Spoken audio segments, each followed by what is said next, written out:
Hello friends, நாங்கள் கோயம்புத்தூர் போகும்போது museum போனோம். அங்கே எங்கள் அப்பா காருக்கு தான் போகணுன்னு சொன்னாங்க. ஆனால் நானும் எங்கள் அண்ணாவும் சயின்ஸ் மியூசியம் தான் போகணுன்னு சொல்லி ஆரம்பிச்சு. எங்கள் அண்ணா தான் ரொம்ப ஜாலியாக இருப்பான்னு நினச்சா.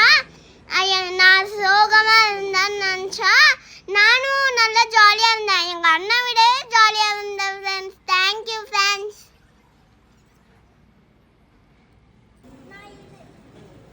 சப்ஸ்கிரைப் பண்ணுங்க, லைக் பண்ணுங்க.